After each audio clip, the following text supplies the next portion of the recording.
ሰላም ጤና ይስጥልን ክብራትና ክብራን የከፋ ቴሌቪዥን ተከታታዮች እንደምን ቆያችሁ? ለዕለቱ የተዘጋጁ ዜናዎችን ይዘን ቀርበናል። ከዜናዎቹ ጋር ምህረት አብርሃኑ ቆይታ አደርጋለሁ።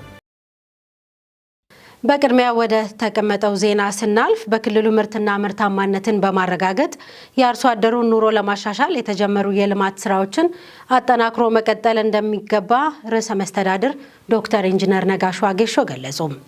በከፋ ዞን ጨና ወረዳ ጎታና ዶሻ ጡጋ ቀበሌዎች በመከናወን ላይ ያሉ የበጋ መስኖ ልማት ተግባራት በክልልና በዞን ከፍተኛ አመራሮች ተጎብኝተዋል።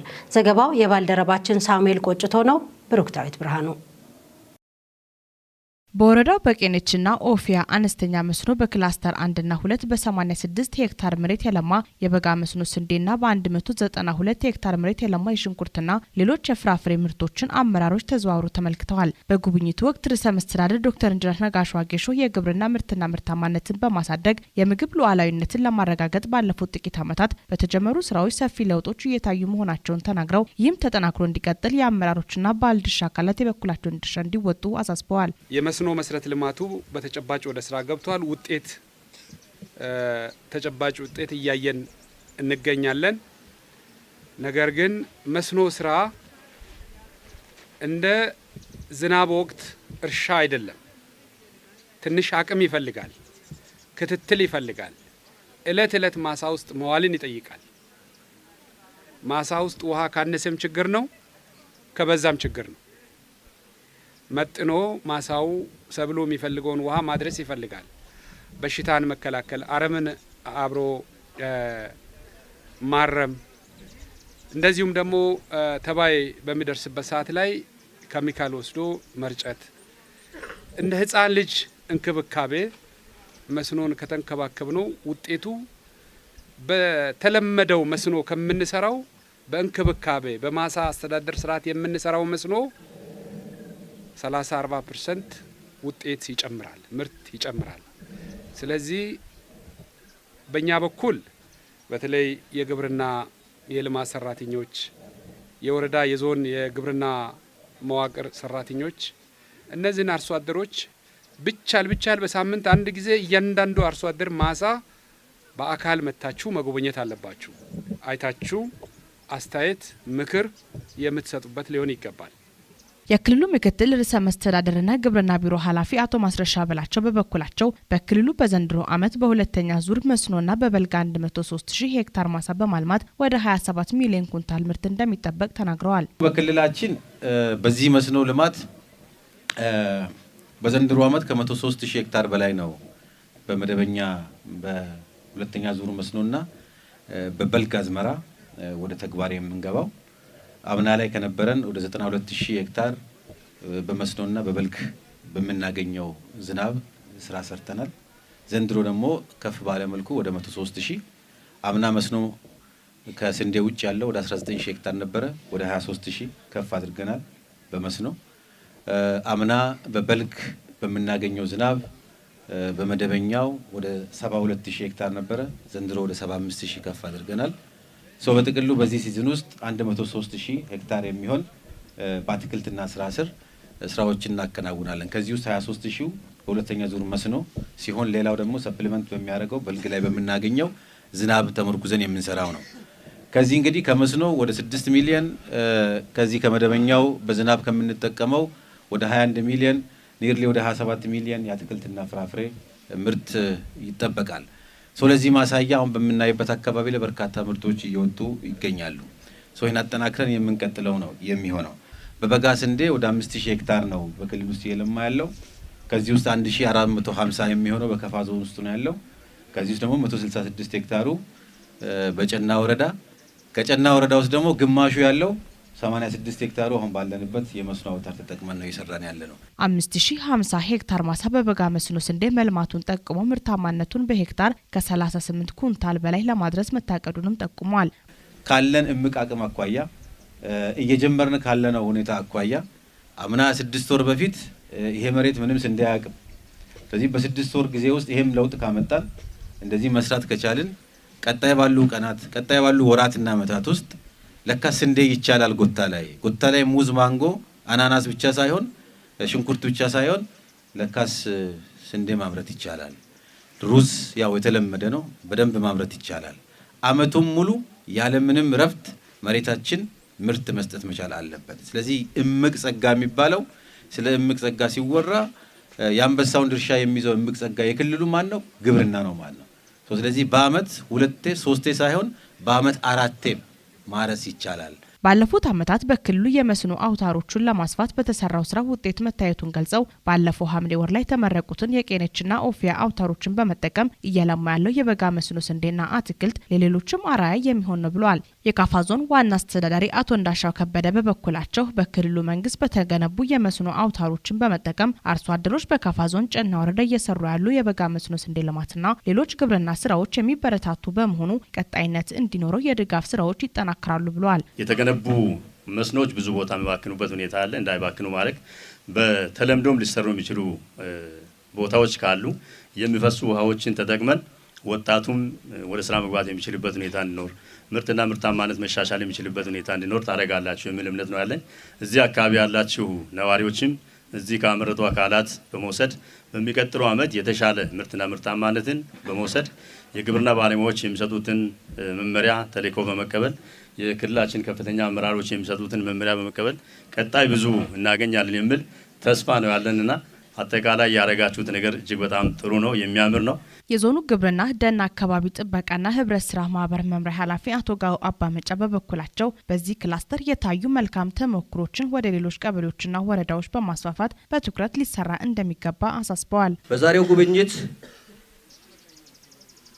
መልካም ነገር እዚህ የመጡ ባለሙያዎችና የቀበሌ አስተዳዳሪዎች ወስዶ ሊሄዱ ይችላሉ ብለን እኛ ይህን ፕሮግራም ስናዘጋጅ የውሃ ፋይዳና ተጠቃሚዎች ያደረጉትን እንቅስቃሴ ከዝናብ ጥገኝነት የቆየ አካባቢ ከመሆኑ ጋር ተያይዞ የውሃ ፋይዳን ተረድቶ የተጀመረ አነስተኛ መስኖ ከጥቅም እንዲውል ተጠቃሚዎች የመስኖ ውሃን በፈረቃ የመጠቀም ሁኔታ በባለፈው 2 ወር አካባቢ በተጠጋው ፀሐይ ሌሊት ላይ ተነስቶ ስራ በመስራት የስራ ባህል የተቀየረበትን እንደ መልካም አጋጣሚ ወስደን ሁላችንም ምንም እንኳን አነስተኛ መስኖ ብኖርም የመጠቀም ሁኔታ ላይ ትኩረት የምናደርግበትን ተሞክሮ እንደ መልካም ልንወስደው ይገባል ነው።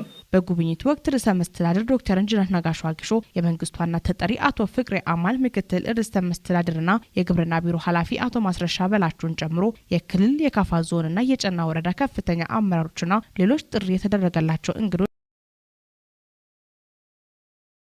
በዴቻ ወረዳ የሚገኘው መሌራሻ ወልደ ጊዮርጊስ ጋዮ ሁለተኛ ደረጃ ትምህርት ቤት የመብራትና የላብራቶሪ ቁሳቁስ አለመሟላት በመማር ማስተማር ተግባር ላይ ተግዳሮት ሆኗል ሲሉ የትምህርት ቤቱ ተማሪዎችና መምህራን ገለጹ። የወረዳው ትምህርት ጽሕፈት ቤት በበኩሉም ችግሩን ለመቅረፍ ከሚመለከታቸው አካላት ጋር እየተወያየሁ ነው ብሏል። ታጀቶ ከበደ ያዘጋጀውን ዘገባ ቤተልሔም መምሩ ታቀርበዋለች። ሶስተኛው ምን አለ ደግሞ አታደርግልኝ እዚህ ጋር ነው በሃ መለራሻ ወልደ ጊዮርጊስ ጋዮ ሁለተኛ ደረጃ ትምህርት ቤት በወረዳው ካሉ ሁለተኛ ደረጃ ትምህርት ቤቶች መካከል በቅርቡ የተቋቋመ ነው። በ2016 የመማር ማስተማር ስራም ቢጀምርም በውስጡ መሟላት ያሉባቸው የተለያዩ ቁሳቁሶችና መሰረተ ልማት ችግሮች ይገኛሉ። ለአበይትም የመብራት፣ የላብራቶሪ ቁሳቁስ፣ ተጨማሪ የመማሪያና አስተዳደር ክፍል ግንባታዎችና መሰል ችግሮች ይገኛሉ። ችግሩን ለመቅረፍ ትምህርት ለትውልድ በሚል እሳቤ ህዝቡን ከማስተባበር ባሻገር የአካባቢው ተወላጆች፣ ባለሀብቶችና የሚመለከተው አካልን በማስተባበር የሚደረገው ጥረትም ተጠናክሮ ቀጥሏል። የትምህርት ቤቱ ተማሪዎችና መምህራን እንደተናገሩት በትምህርት ቤቱ የመብራት መሰረተ ልማትና መሰል የላብራቶሪ ቁሳቁሶች ያለመሟላት በመማር ማስተማር ላይ ችግር እየሆነባቸው መሆኑን ተናግረዋል። ከሚመለከታቸው አካልም ለችግሩ መፍትሄ እንዲበጅላቸው ጠይቀዋል። ከተማሪዎችም ሆነ ከመምህራኖች የተነሱ ጥያቄዎች እውን መሆኑን የተናገሩት የዴቻ ወረዳ ትምህርት ጽሕፈት ቤት ኃላፊ ችግሩን ለመቅረፍ ከሚመለከተው አካል ጋር በቅንጅት የተሰራ ነው ብለዋል። በቅርቡ ችግሩ ይፈታል ያሉት ኃላፊው ትምህርት ቤቱ ለዚህ እንዲደርስ አስተዋጽኦአቸውን ሲያበረክቱ የነበሩ የአካባቢው ህዝቦች፣ ባለሀብቶችና የሚመለከታቸው አካላት ድጋፋቸውን አጠናክሮ እንዲቀጥሉ ጥሪ አስተላልፈዋል። ሶስተኛው ምን አለ ደግሞ አታደርግልኝ እዚህ ጋር ነው በከፋ ዞን የሳይለም ወረዳ ትምህርት ጽሕፈት ቤት የ2016 ዓ.ም የተግባር አፈጻጸምና የ2017 ዓ.ም የመጀመሪያ ግማሽ ዓመት ማጠቃለያ የትምህርት ጉባኤውን አካሄደም። በዚህ ጉባኤ በወረዳው በመማር ማስተማር ስራ ውስጥ እየገጠሙ ያሉ ተግዳሮቶችን በተቀናጀ መልኩ ለማረም ከስምምነት ላይ ተደርሷል። ማርሸ ሰይፉ የጽህፈት ቤት ኃላፊ አቶ ታምራት ታደሰ እንደገለጹት ተማሪዎችና የትምህርት ባለሙያዎች ከምዝገባ እስከ ትምህርት መጀመር የነበረው መጠነ ማርፈድ ለትምህርት ጥራት ጉድለትና ውጤት ማሽቆልቆል ሚና እንደነበረው ገልጸው ይህ ተግባር በቀጣዩ ጊዜ መታረም አለበት ብለዋል። የትምህርት ጥራትን ማስጠበቅ የሚቻለው ተማሪዎችን በፈተና በመመዘን ብቻ ሳይሆን መሟላት የሚገባቸውን የትምህርት ግብዓቶች በማሟላት ጭምር በመሆኑም በዚህም ረገድ ያለውን ችግር በመቅረፉ ረገድ ባለድርሻ አካላት ከዚህ ቀደሙ በበለጠ እንዲሰሩ አቶ ታምራት አስገንዝቧል። ከዚህ አኳያ እየተስተዋለ ያለውን የትምህርት ስብራትን ለመጠገንና ውጤት ማሽቆልቆል ችግሮችን ለመቅረፍ የተጀመረውን እንቅስቃሴ የተሳካ ለማድረግ ኃላፊነት ወስደው እየሰሩ ያሉ ርዕሰ መምህራኖችና የትምህርት ባለድርሻ አካላት አበረታች ውጤት ማስመዝገብ መጀመራቸውን ገልጿል። የመማር ማስተማሩ ስራ ስኬታማ እንዲሆን ማርፈድን ጨምሮ መጠነ ማቋረጥና የክፍል መድገምን እንዲሁም ሌሎች ችግሩን አባባሽ ምክንያቶችን ማረም ይገባል ብሏል። በጉባኤው ላይ የተገኙት የወረዳው ዋና አስተዳዳሪ አቶ አማኑኤል አየለ በበኩላቸው የትምህርት ስራ ውጤታማ ማድረግ የሚቻለው በፈተና አዘገጃጀትና አሰጣጥ ዙሪያ ተገቢውን ክትትል ማድረግና በራሱ የምተማመንና ኩረጃን የምጸየፍ ትውልድ መፍጠር ሲቻል በመሆኑም በዚህም ረገድ በትኩረት እንዲሰራ አሳስቧል። በእውቀት የበለጸገ ትውልድን ለማፍራት በሚደረገው ጥረት ውስጥ ተግዳሮት እየሆነ ያለውን የመማር ማስተማር ወይም የመረጃ ቁሳቁስ እጥረት መቅረፍ እንዲቻል ትምህርት ቤቶች ግቢያቸውን በግብርና ተግባራት ሞዴል በማድረግ የውስጥ ገቢያቸውን ማሳደግ እንዳለባቸውም አቶ አማኑኤል ገልጿል። የወረዳው የመንግስት ዋና ተጠሪና የብልጽግና ፓርቲ ጽህፈት ቤት ኃላፊ አቶ ግርማሽ ፈራ በበኩላቸው የትምህርት ስራ ቅንጅታዊ ስራን እንደሚጠይቅ ሁሉም መምህራን በልዩ ትኩረትና ቅንጅት መስራትና ተገቢውን አገልግሎት ለማህበረሰቡ መስጠት አለባቸውም ብለዋል። በዚሁ የትምህርት ጉባኤ የተሳተፉ ካሉት መካከል አንዳንዶቹ እንደገለጹት ለትምህርት ስራው ስብራት ዋነኛ ምክንያቶች ናቸው ተብለው የተለዩትን ችግሮች ለማረም በቀጣዩ ጊዜ ተቀናጅተው እንደሚሰሩና የትምህርት ቤት የውስጥ ገቢን በማመንጨት ረገድ ሚናቸውን እንደሚወጡም ገልጿል። ከተሳታፊዎች ለተነሱ ጥያቄዎች ከመድረክና በሌሎች ባለድርሻ አካላት ማብራሪያና ምላሽ የተሰጠ ሲሆን ቀጣይ ጊዜ አቅጣጫም ተቀምጧል። በጉባኤው ማጠቃለያ ላይ የትምህርቱን ስራ ማሳለጥ የሚያስችል ባለ 9 ነጥብ የአቋም መግለጫ ወጥቶ ቃል የተገባ ሲሆን በ2017 የመጀመሪያ አጋማሽ የትምህርት ስራ የተሻለ ተንቀሳቅሷል ለተባሉ ትምህርት ቤቶች የእውቅናና የምስጋና ሰርተፍኬት ተሰጥቷል።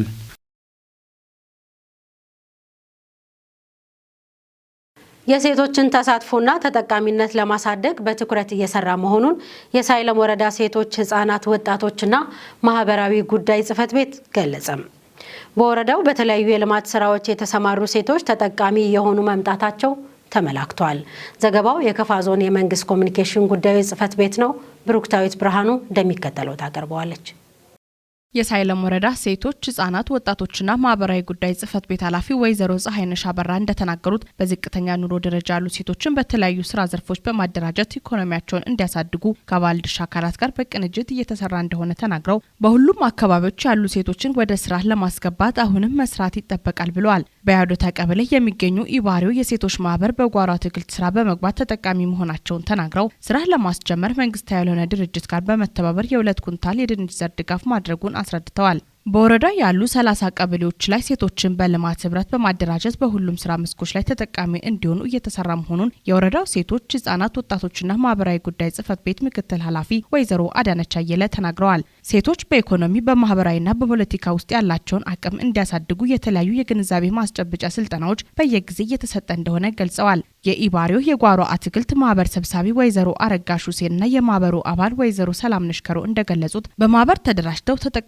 መሆናቸውን ተናግረው በቀጣይ ትኩረት ሰጥተው እንደሚሰሩ አስረድተዋል። በማህበሩ 11 አባላት መኖራቸውን ገልጸው በመንግስት የተሰጠ 1 ሄክታር ቦታ ላይ የወጥ ድንች ተክለው የሸፈኑ ሲሆን ከፍተኛ ምርት ለማግኘት እየተጠባበቁ እንደሆነም ተናግረዋል። በማህበር ተደራጅተው የኢኮኖሚ ተጠቃሚነታቸውን ከማረጋገጥ ባለፈ የማህበራዊ ግንኙነታቸውን ያጠናከረ መሆኑን ተናግረው የወረዳው መንግስት ተደራጅተን ወደ ስራ እንድንገባና ተጠቃሚ እንዲሆን ከፍተኛ ድጋፍ እያደረገ ይገኛል ብለዋል።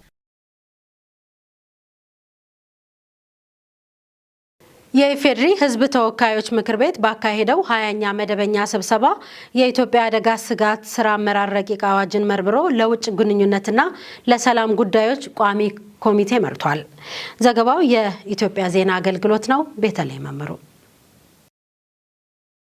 በምክር ቤቱ የመንግስት ዋና ተጠሪ ዶክተር ተስፋዬ በልጅጌ ረቂቅ አዋጁን ለምክር ቤቱ ባቀረቡበት ወቅት እንዳሉት አደጋዎችን ቀድሞ ለመተንበይ መከላከልና መቋቋም የሚያስችል ሀገራዊ ተቋም ለመገንባት እየተሰራ ነው ብለዋል። በዋናነትም ተፈጥሯዊ የአደጋ ክስተትን ለመመከትና የተረጂነትና የልመና አስተሳሰብን ለመሻገር ዘላቂ አቅም መገንባት አስፈላጊ በመሆኑ ረቂቅ አዋጁ መዘጋጀቱን ጠቅሰዋል። የቅድመ አደጋ፣ የአደጋ ወቅትና የብሔራዊ አደጋ ተግባራትን ውጤታማ ከማድረግ ባለፈ የፌዴራልና የክልል ተቋማትን የውስጥ አቅም ለመገንባት ሁሉን አቀፍ የህግ ማዕቀፍ መዘጋጀቱን ገልጸዋል። አዋጁ ድንገተኛ አደጋዎች ሲከሰቱና ከአቅም በላይ ሲሆኑ የአስቸኳይ ጊዜ የእወጃ ስርዓት ለመዘርጋትና ተግባራዊ ማድረግ የሚያስችል መሆኑንም አብራርተዋል። በተጨማሪም አዋጁ የሰብአዊ ድጋፍ፣ የዘላቂ ልማትና የሰላም ግንባታ እቅዶችን ማስተሳሰር የሚያስችል እንደሆነም አንስተዋል። በረቂቅ አዋጁ ላይ አስተያየታቸውን የሰጡት የምክር ቤት አባል ዶክተር ብዙአየሁ ደገፋ በበኩላቸው አዋጁ በጣም ጠቃሚና ጊዜውን የዋጀ ነው ብለዋል።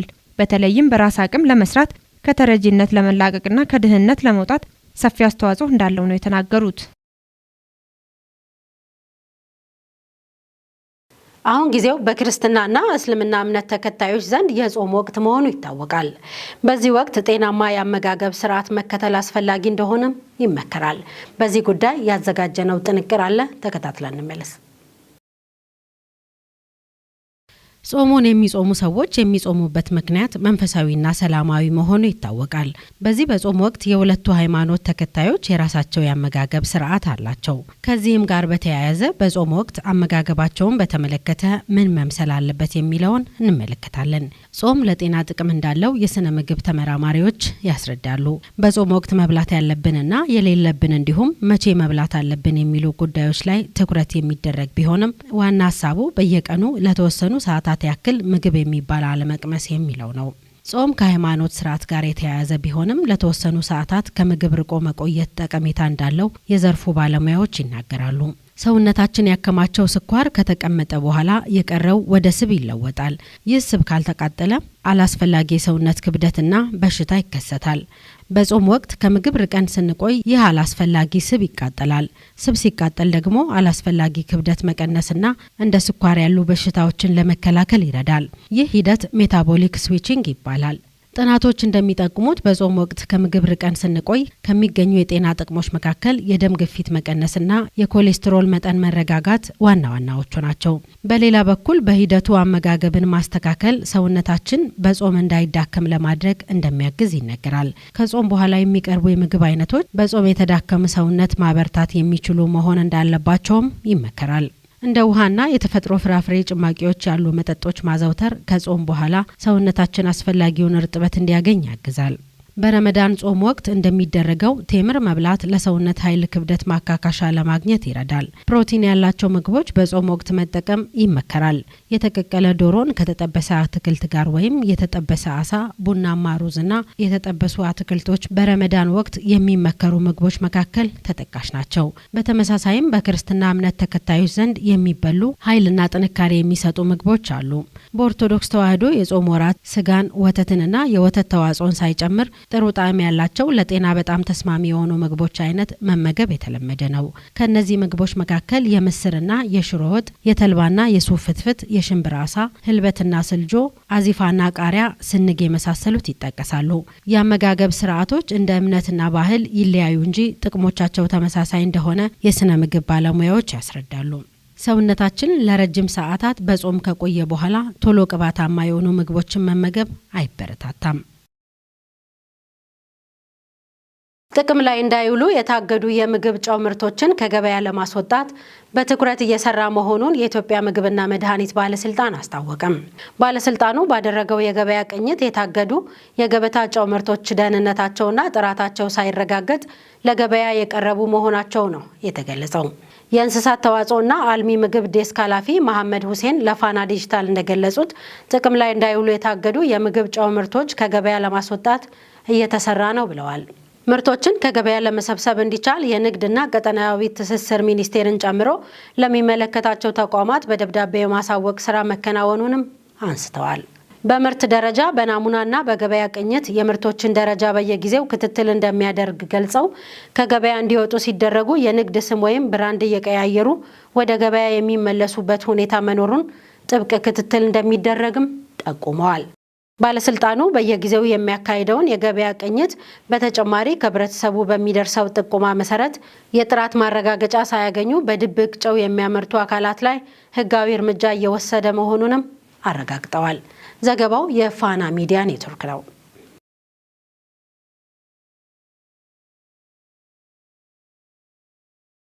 ክቡራትና ክቡራን የከፋ ቴሌቪዥን ተከታታዮች ለዕለቱ ይዘን የቀረብነው ዜናዎች ስትከታተሏቸው የቆያችሁትን ይመስላሉ። ዜናውን እየመራው ምህረት አብርሃኑ ቆይታ አደረኩ። ሌሎች የጣቢያችን ዝግጅቶች ይቀጥላሉ። በእኔ በኩል ሰላም።